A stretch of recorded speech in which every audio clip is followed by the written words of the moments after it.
Magazine publisher and entrepreneur Judith Mancini is sharing captivating conversations with experts in their field about the latest trend in our ever-changing world to help you become healthy, wealthy, and wise. Judith Mancini Today will spark your interest and inspire you to lead your best life ever. And now, here's Judith. Judith Mancini Today is sponsored by Basic Brands, Inc., providing the highest quality specialty products in the natural food industry. Visit basicbrandsinc.com and enter JMT15 for your 15% discount on your first order, including their best-selling vitamin E ointment, which helps restore moisture and elasticity to your skin. You know, I use this daily under my eyes and on the dry spots on my face. It's excellent to get rid of these wind-chapped cheeks and lips out here in California. Okay, here we go. I have an excellent guest today who is also a friend of mine. We met through eWomen Networking and became friends, and she has left us in California and gone to Dallas. That she works with successful entrepreneur and women who are ready to up their style game, to impress their clients, promotions, and everything, to help you feel confident and comfortable. Elisa created Turnkey style to do just that. Do you remember that old adage, dress for success? Well, Elisa takes this to new heights while also helping you discover your true style and body shapes. Hi, Elisa. How are you? Great. How are you doing in Dallas? I'm great. I love it here. Do you really? You don't I miss do. us? Do you miss us in California, or do you I miss miss my California? friends. Yeah, I miss my friends, but so far we're loving everything, and we're just sorry that we didn't move sooner. Wow. How about your sons? My oldest is still in California. He won't leave the ocean because he's a surfer, and the younger one is home for the summer because he's going to college in Arizona. Right. So that's great. But do they enjoy visiting in Texas? Yeah, absolutely. It's a new adventure. We find new places to go and things to do. So it's been great. There's certainly a lot of that. And I can understand the surfer part of it because I have two kids that were into surfing. So I get that. And then who would want to be upset about being in Arizona at school? I mean, that's pretty fun. He's having a great time. Yeah, I can imagine. Well, tell us a little bit about your background. The reason we belong to eWomen is because it's a women's networking business for entrepreneurs, and Elisa was. What was your first experience in the corporate world as you decided to become an entrepreneur? Yeah, that was a transition that I made. I'd actually moved to Westlake from another area, and I'd left my corporate job.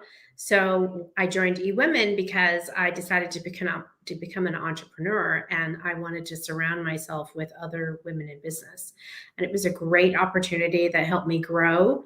Originally, when I joined, I was a sales rep for Stella & Dot, which is a jewelry and accessory company. And I really loved working there. It was the first place I had worked where people actually inspired and collaborated and lifted each other up, because I'd never felt that before. And it was, here, this has worked for me. Let's see if it works for you. And people were very collaborative, and it was great to be in that environment. Well, also you're more or less your own boss at Stella & Dot. You build your own business, but you're helped along the way with their right. Yes. team of working. Absolutely. You can be your own boss, work your own hours. And at the time I left corporate, it worked for me because I still had two small children, and, working a normal 9 to 5 was challenging. But what happened was a lot of my clients were speakers and coaches. And so I started working with them to show them how to wear their jewelry different ways with their everyday outfits, not just while they're on stage. And then quite a few of my friends were going through divorce and they had to go back to work and they didn't know what business professional was.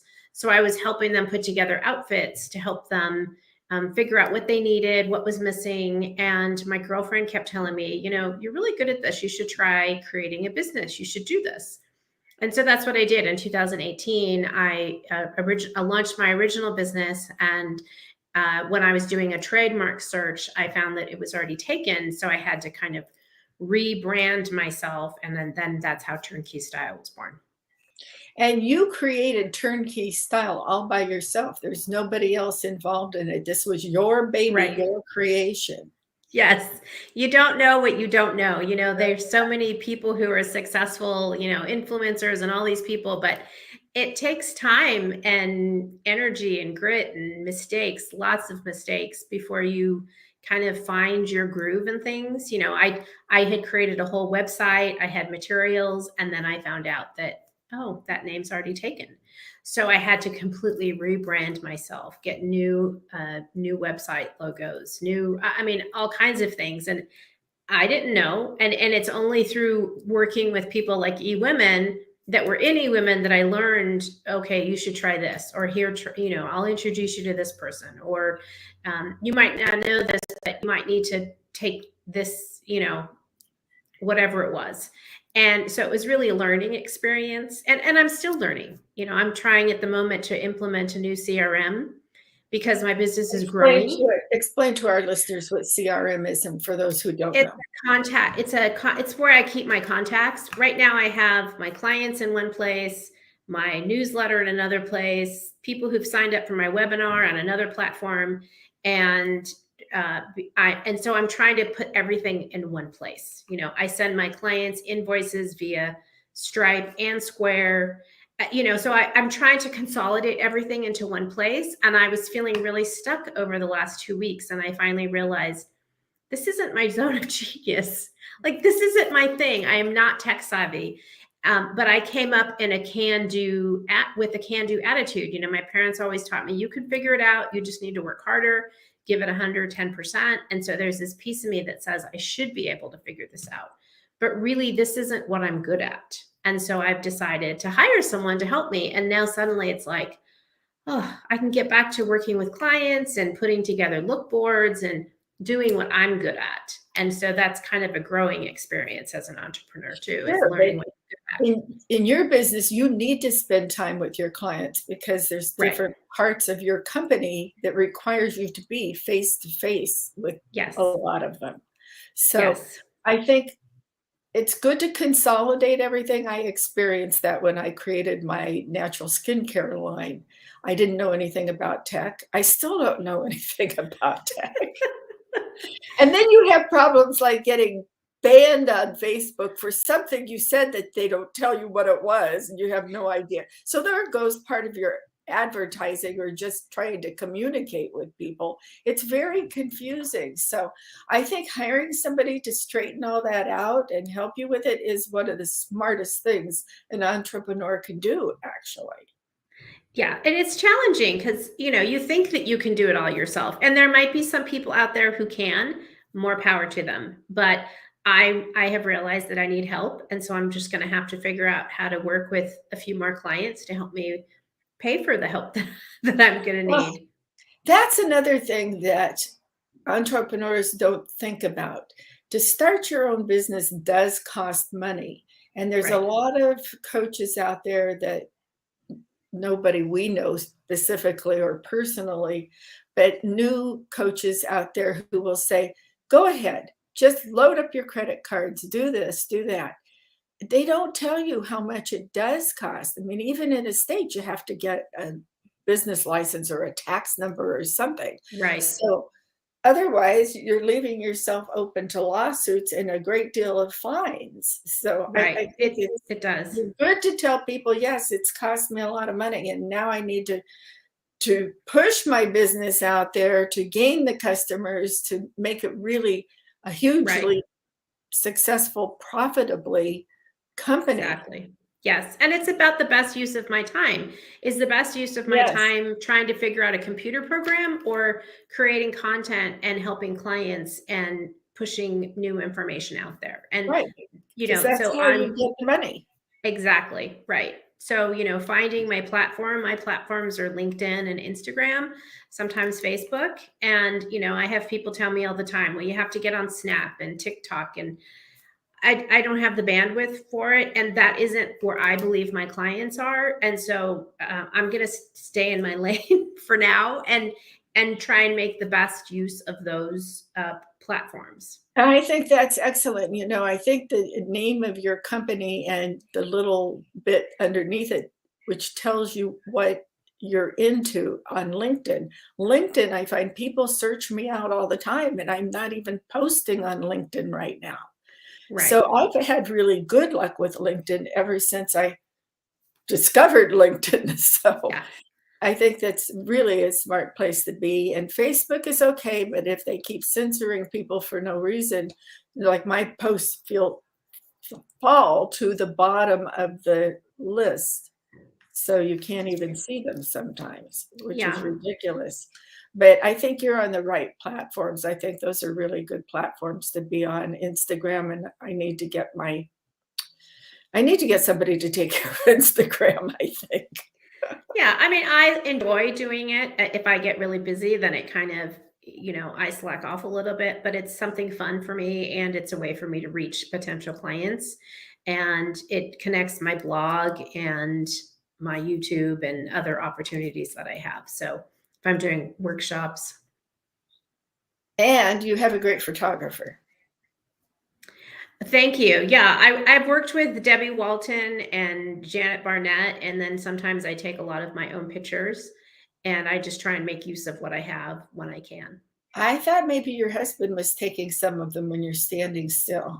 No, now I have this fabulous ring light that I use, and I take it with me wherever I go. In fact, my girlfriend's coming to visit in the next week or two, and she's like, "Can we just go and take pictures? Because I want to see how you do it." And I'm like, "Sure, you can come with me. We'll go shop, and I'll take I'll pictures." make a trip to Dallas so I can watch you too. Yeah.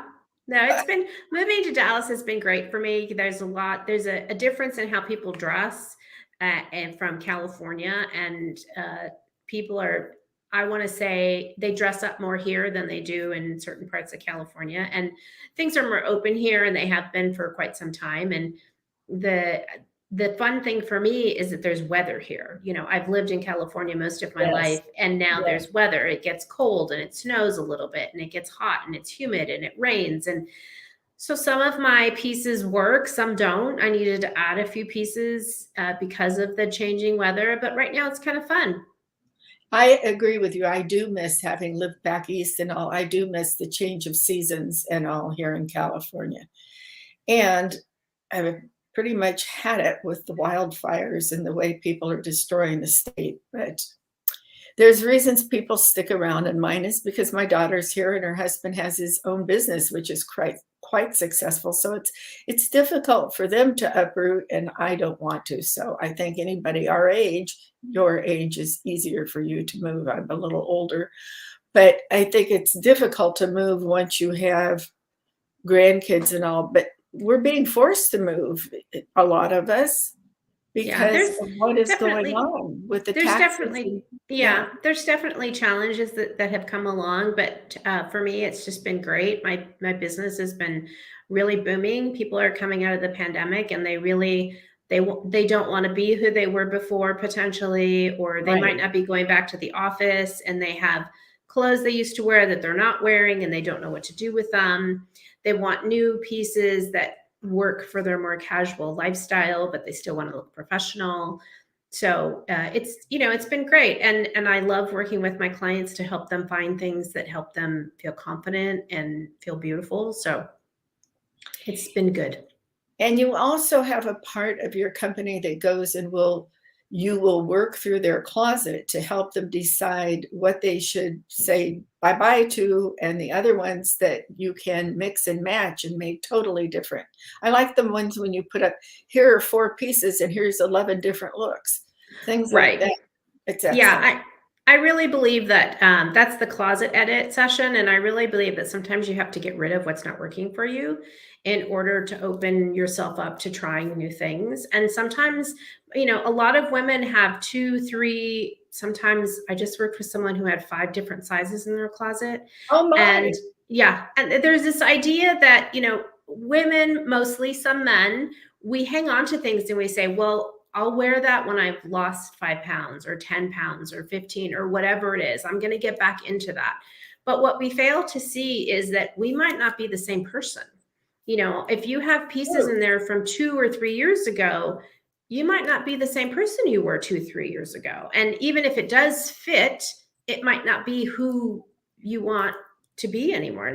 Might not be how you want to present yourself. Sure. And so we have to let go of those things. And it's really easy to see as we go through the process, when people put on clothes that are uncomfortable and don't fit, they literally cave in on themselves versus putting on something you look and feel beautiful in. You stand a little taller, you're more confident. And that's really what I want for my clients, is for them to have a closet full of clothes they love and feel confident in. But you don't only do this for professional women, women with careers. You also do it for women who may be stay-at-home moms, or they may be involved in charities and have events to go to. So it's not just aimed at one narrow field. Right. You go across all fields for Yes, women. I've worked with stay-at-home moms. I've worked with office managers. I've worked with women going through divorce. I've worked with C-suite execs, consultants, people who are retiring. It really just depends on where you're at in your life. I typically worked with a woman who was in corporate, then she went to consulting, and now she's a volunteer. And so we went through her closet to kind of figure out what she wanted to keep, what was going to work for her lifestyle going forward. I just last week talked to a mom. She's a new mom. She has a 7-month-old, and she feels like the clothes that she had, pre-baby aren't really who she wants to be anymore. She needs to have more professional clothes because she's going back to work and nothing really fits. So it really just depends on, where they're at. I try and meet that person where they're at, and I've shopped for people all the way from, Kohl's and Walmart all the way to Neiman Marcus and everything in between. It's just about meeting that client and that woman where she's at her life right now. Sure. So what happens to the clothes that you decide and the client decides should no longer be in their closet? What happens to those clothes? So I typically find a women's shelter. When I was in Ventura, there was a women's shelter that I partnered with the coalition. It was a battered women's shelter. Here in Texas, there's another one called Hope's Door. And what I do is I drop off and donate those clothes, because as I share with clients, even though those clothes don't fit you, even though you've invested in them, spent a lot of money, there is a woman out there who's left an abusive relationship, who's going through a divorce, who needs a new suit for an interview, who started a new job and can't afford it, new clothes. There's always someone out there who is your size, who is going to love those clothes and wear them, and they're going to fit them and look beautiful. And so they're not going to waste. They're going to go to someone who can use them. I think that's an excellent thing to do, and I commend you for it. Too often, I see people just throwing big bags into the trash or something, and that's sad. Yeah, there's a lot of organizations out there. Dress for Success is a nationwide organization. They help women just with that, who are going back to work and need suits or professional clothing. And if you just Google, battered women's shelter, you can find one wherever you're at. Unfortunately, that's true. Yeah. Mm-hmm. What do divorcing or divorced women that are not working, what do they want in their closets? Do they want beguiling outfits, or? It really depends on every person and where they're at. I've worked with, women going through divorce who are going back to work in a lawyer's office or just a regular office. And so really what they're looking for, what most women are looking for right now, is a wardrobe that they can wear casually and to the office. And so that might be something where you have a pair of slacks, a t-shirt, and you throw a blazer on over it, or a skirt and a top that you can wear with a cardigan, something that you can wear casually with a pair of jeans or shorts, and then you can layer it with a blazer or another cardigan to make it look more professional. And really, when I'm just like when you're going through a divorce or not, when we let go of our clothes, we have memories attached to them and people and places and things. And so that's the challenge when letting go of things is, well, I wore this one time, or, I had this when I had my kids, or whatever that memory is. And I don't have a problem with people keeping, one or two items. I have the dress that I met my husband in, and I will have that forever. Can I still fit in it? No. But I don't want my clients to have a whole closet full of those pieces, right? I have one of those. So it just really depends on the person. And then we try and figure out how you can mix and match those pieces to get the most out of it. I once read that women remember the dress they wear someone more so than the people they were with. They remember the event, just like you were saying. Of course, you remember you were with Jack, but right, absolutely, and you may that's not the case. remember exactly where you went, or you might remember it, but you don't remember all the details of it. But you remember that dress, and it's very special to you. Absolutely. And so that's the struggle a lot of women have when we let go of things, because we have those memories and we want to hang on to them. But sometimes it's time to move on and make new memories. And that's the challenge. Perhaps Monica Lewinsky should have not kept the dress.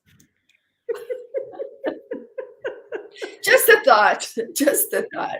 So there are some memories that may be better. Sure, that you want to let go of. Absolutely. Yeah, absolutely. And when women are going through divorce, those memories, part of it is, the life you had. And so you're letting go of that life to walk into your new life, whatever that is.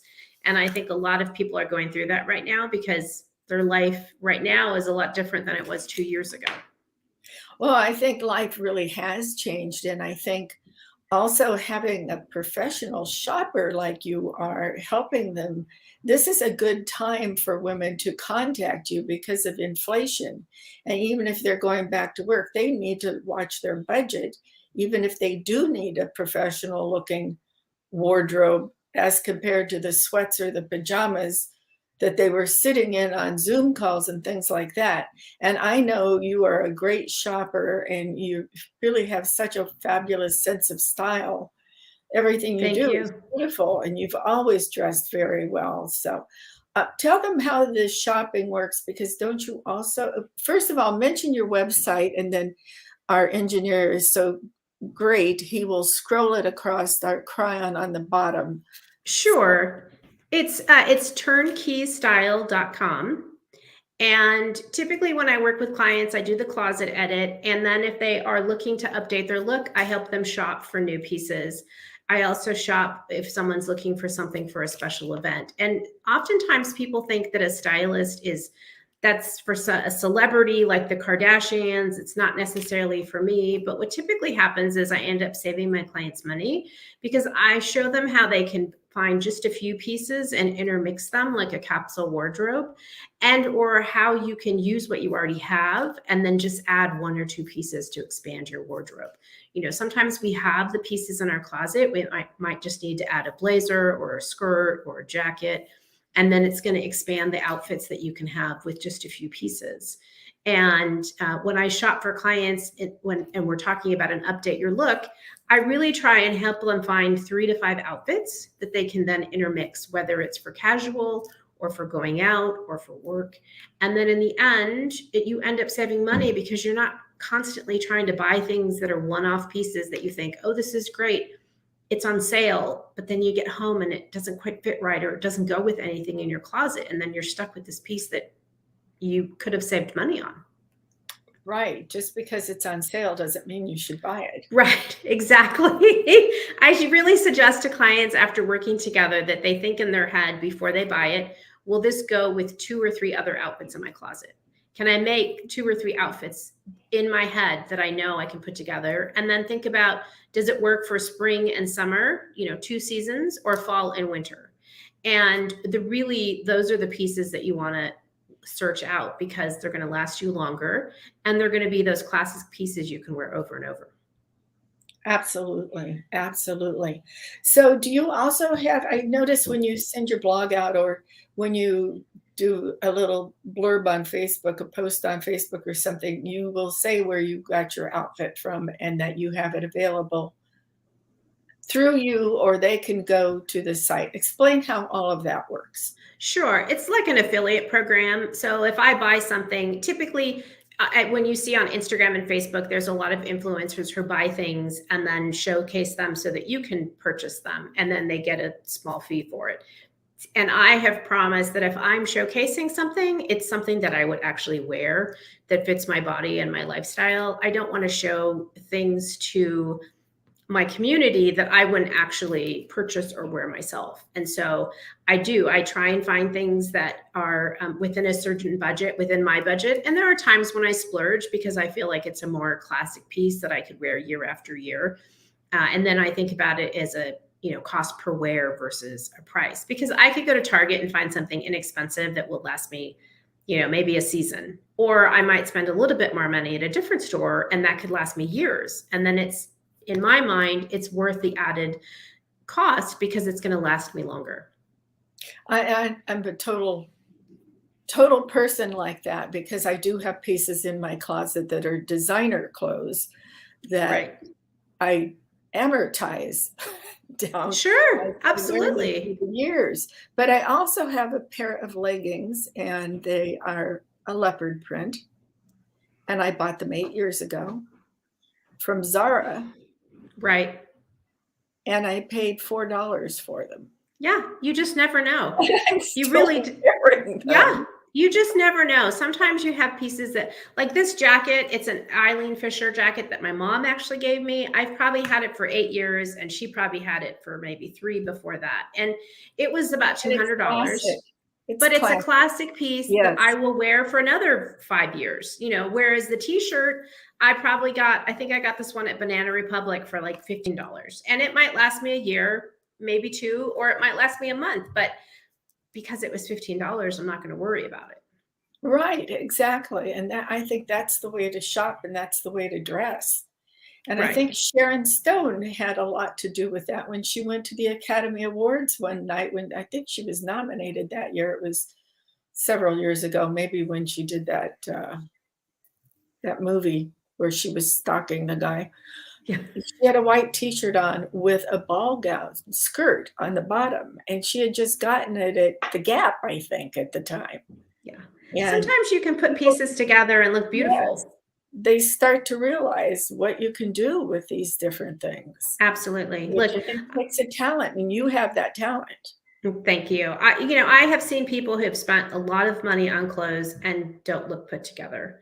And then I have people that I know that don't spend a lot of money on clothes and they look great, very put together. Sure. So it's just about finding a style that works for you and what makes you feel authentic and confident. That's one good thing about social media, I think, is for years as a plus size gal, because I've been everything from a 10 to an 18 plus and back again, you think that, or I was told, don't wear stripes, don't wear white pants, don't wear all these things. And on social media, I saw there were a lot of women of all different sizes and ages who were wearing things and they looked amazing in them. And the key thing is they're confident in themselves. And when you're confident in what you're wearing, you're going to look amazing. And vice versa. If you aren't comfortable, you're not going to look good. I have seen people walk up on stage and, constantly pull at their clothes because they're uncomfortable in their own skin. And you have no idea what they're selling because you're completely distracted. Absolutely. And I also think when you go to meetings, you should be conscious of what you are wearing. For instance, I have seen at some women's meetings, women in business type meetings, where they go with strapless sundresses on, and I think that's totally inappropriate. That's me. I mean, I think it's a little bizarre. They would look darling out to lunch, right? But not at a business meeting. Sure. I just gave a presentation to a group of realtors and one of the things, and a group of court reporters actually, and it was about professionalism, because there used to be really clear rules and lines about what you wore and what was appropriate and not appropriate. And now, after these last few years, it's that line has really been blurred and people don't know where it is anymore. And so People ask me to do presentations because people have forgotten, or it's a younger generation and they're not really sure, or no one's talked about him. There's definite image makers and image breakers, what I call, there's things that are appropriate and not appropriate for certain events. And like you said, depending on the event, if it's a business event, I've seen people show up to business events in t-shirts and jeans. Okay, Yes. well, you can do that, but then you might not be the person that I want to work with or am going to refer. Absolutely. Because, there's a story. I went to a networking event and there was a realtor who came and her shirt was busting open and her pants, the zipper had literally busted open. Her jacket was too small. And she had a very niche market. She helped people move out of their homes into like hospice care or, into an aging facility, right? So that's a niche. She might have been the best expert out there in her field, but because she showed up the way she did to this event, I would never refer her, because what if she showed up to a client meeting like that? And it's unprofessional, in my opinion. Now, some people might say, well, she might not have had the money or the time. Okay, I get that. But money, I can find a professional jacket at Walmart for less than $20. And you can find a shirt at Target, Kohl's, Banana Republic for less than 15. And so it's really more about taking time to take care of your own details before you walk out the door, to make sure you're authentic, professional, and confident before you go to those events. And then, because you're, as an entrepreneur, you're showing how you are going to interact professionally with a client or not, right? When you're at a networking event, at least in my opinion. Well, for instance, the example that you gave where the woman was popping out of her top and her zipper was broken. If she's meeting with a client and the client can't even dress himself and is expecting her to, that does not show that she's competent. Exactly.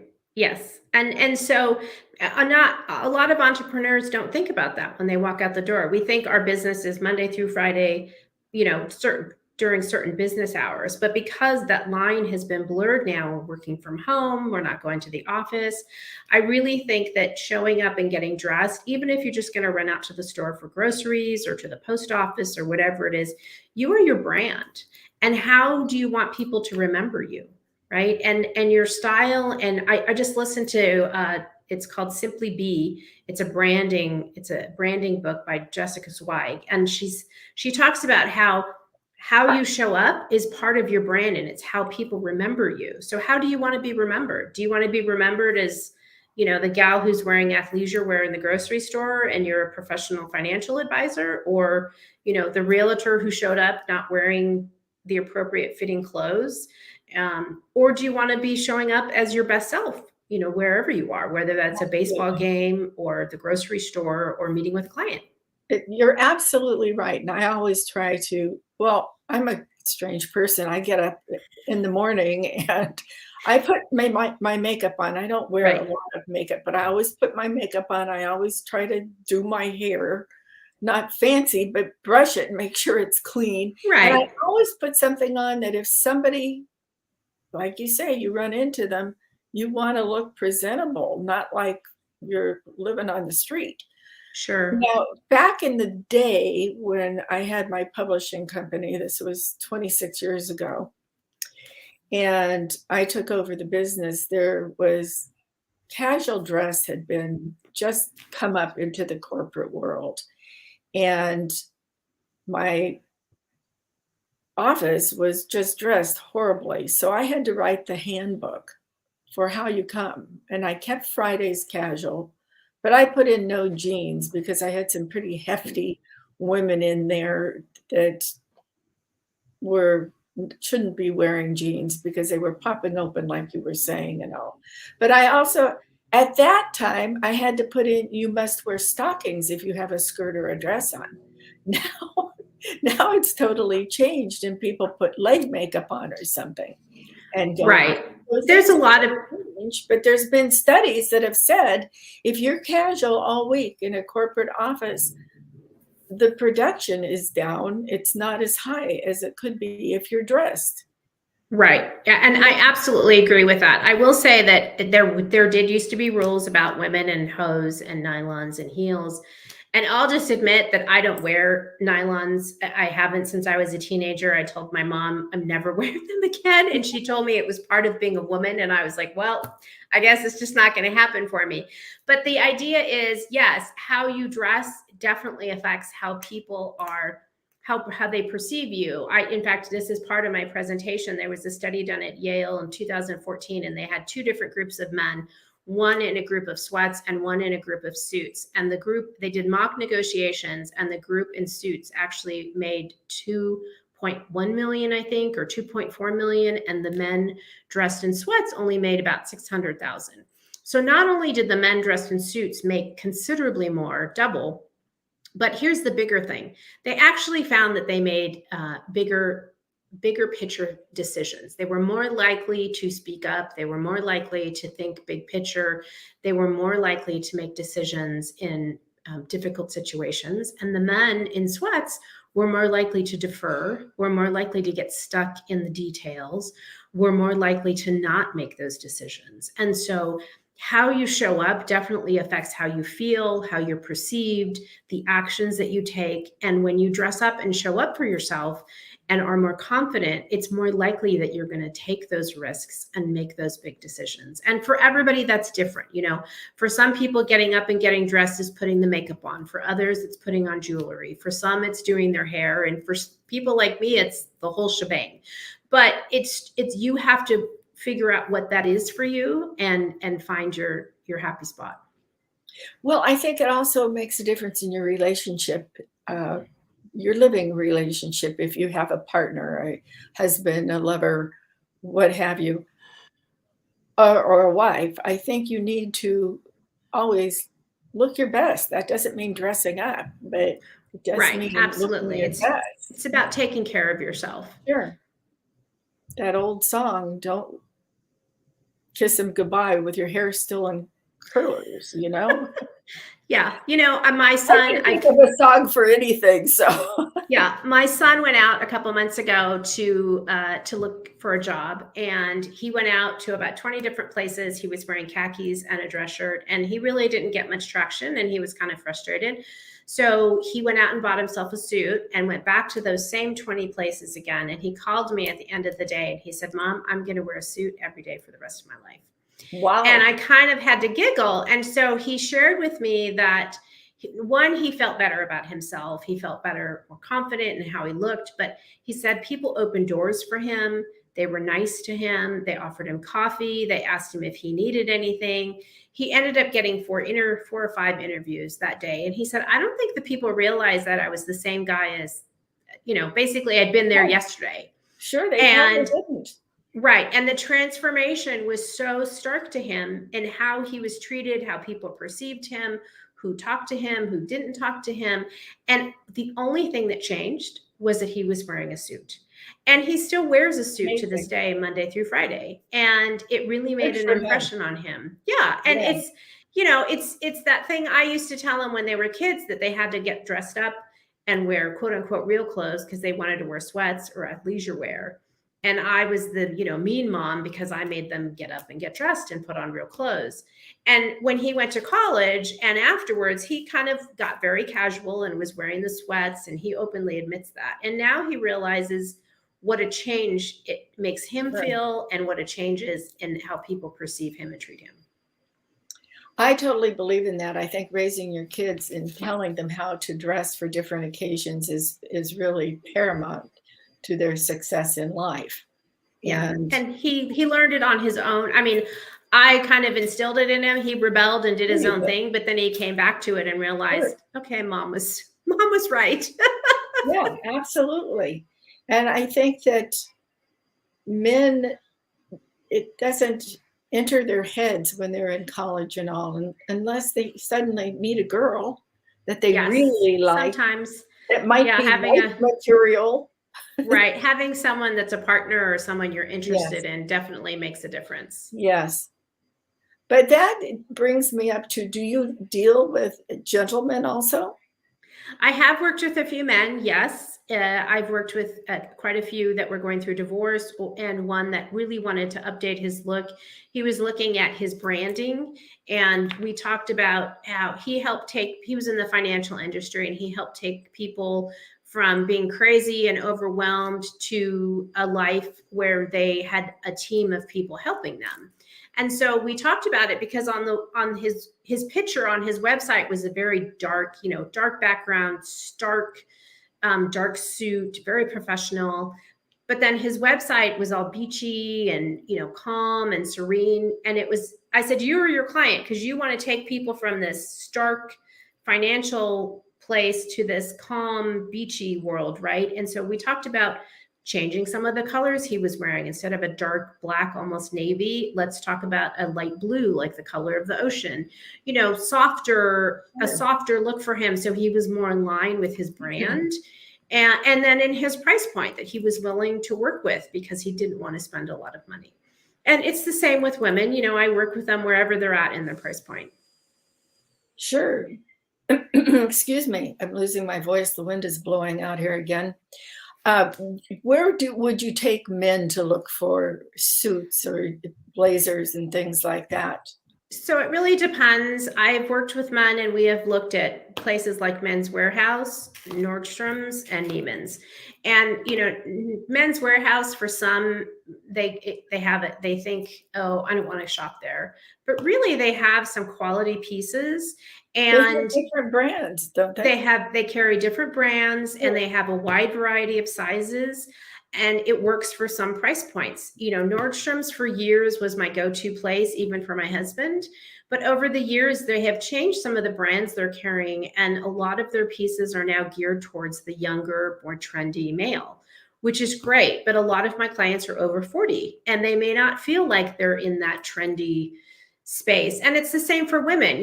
A lot of my clients struggle because they go into the stores and they see things for really young women in their 30s or older women who are in their 70s or 80s, and they're in the 40s and 50s, and they feel like, what about me?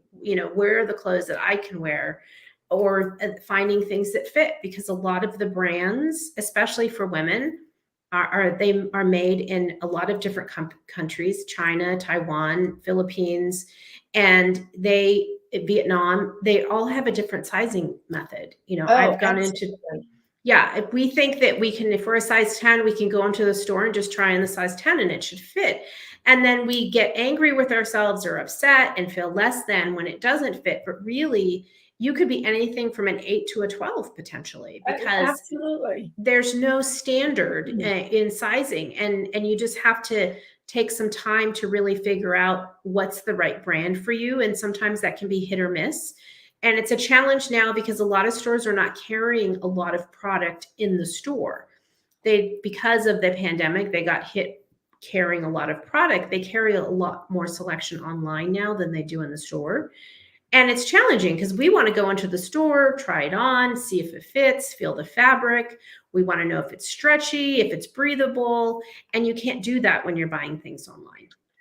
No, and there's usually restrictions on returning something online too. I had found, during the pandemic, I wanted a couple more inexpensive dresses to sit around the house in when it's hot. I like to wear dresses. And I found that the ones manufactured in China don't have enough room for your breast. Yes. They're all almost like straight up and down. Right. Yeah. That's the other thing, is trying to find pieces that fit your body shape. I mean, we're all different body shapes. I've worked with gals who are very fit and they're more rectangle. I'm working with one now who's more of a pear shape. And the reality is I've worked with women from 0 to 22 plus, and no matter what size or age, all women, I'm going to say 98% that I've worked with have some body issue that they're trying to cover or hide, whether it's their legs, their arms, their breasts. It's always something. The size 12 wants to be the size 10. The size 4 wants to be the size 0. It's endless. We are very hard on ourselves, and especially after 40, when you're in perimenopause or menopause, it's challenging because we used to be able to just, like, even myself, I used to be able to go for a 5-mile jog and I'd lose a few pounds, no problem. Now I could starve myself for weeks and the scale would stay the same. So I really I encourage hear my you. clients. Yeah, I Yeah. really encourage my clients to find clothes that fit the body they have now, not the one they want, not the one they had, and not the one they're going to have, but the body they have now. Well, I also think that if you feel you're a little overweight, it's better not to get the absolutely biggest flowing thing because it makes you look bigger. You should have the perfect fit, which you're Right. excellent at showing people how to do that. Yeah, it really is for women, and some men do this, but as we gain weight, we tend to buy things larger because we're trying to hide our bodies. And so what Yes, happens is we end up looking like a big blob. And I know it sounds counterintuitive, but actually showing off where your waist is so you have proportion actually makes you look smaller. I mean, I've worked with clients who were wearing size medium and they were actually an extra small petite, and others who were wearing a large or an extra large and they were actually a small or a medium. And it's just about finding the right clothes for your body shape. absolutely. I think that's good advice. So now, do you also do shopping online for people? For instance, if I was here and I saw something that you wore or said, Yes. would I be able to Yes. contact you at your website? Yes, absolutely. I'm actually shopping for a client right now in LA. She's doing an update your look. She wants to take new pictures for her website and her branding. And so we're shopping online. And it's actually easier for me sometimes to shop online because there's more variety. And whereas if you were to go to a mall, you're kind of limited to those stores that are in that mall versus shopping online. I can shop a multitude of different stores and find her size and her color that she's looking for. And so I do a lot of shopping online. I have clients that I shop for every month. I have clients that I shop for on a quarterly basis. It really just depends on the client. And then is there a fee, I would hope, for you doing the Yes. shopping? Yes. When I shop for clients in person or online, it's typically $150 an hour. And then depending on the package that they're looking for, whether it's a closet edit or an update your look or having some photographs taken for their lifestyle, those are all different packages. And then, I have memberships where we've worked together and I know what you have in your closet and I know what you're looking for. I can shop for you on a quarterly basis or a monthly basis. Excellent. Excellent. Well, Elisa, thank you for being my guest today. It was great seeing you sort of in Yes. person. Yes. It was great seeing you too. And I appreciate you coming. Just again, tell them your website or any other way they can contact you and how they get to your blog. Sure. You can go to turnkeystyle.com and my blog is there as well. And I'm also on Instagram at @stylishcurvygirl. Excellent. Excellent. Thank you so much. I really appreciate it. You have a great day and we'll see you soon. Thank you. Talk to you later. Bye-bye. Bye. Well, that was fun and interesting. I hope some gentlemen also got some tips on updating their wardrobes and all. And next week, I have a really fascinating lady coming on, Monique Reedy. She's a publisher, and she publishes 2 popular magazines here in the Southern California area. And she also has 4 internet sites for people. It's one of the things I really enjoy because I did own a publishing company myself. So I'm looking forward to it. But I think you'll all find it very interesting also how she started and what she is doing and how she's reinventing her life and moving on after a divorce. And you'll wonder why I even told you about divorce, because she has one of her magazines that is titled Divorce Well. So you'll all want to tune into that. And I will leave you with these words today. Thank you so much for joining me and my guest, Elisa Ellis at Turnkey Style. I appreciate your being interested in hearing these things, and I hope I'm bringing you interesting information. Remember this: cherish yesterday, dream tomorrow, and live today.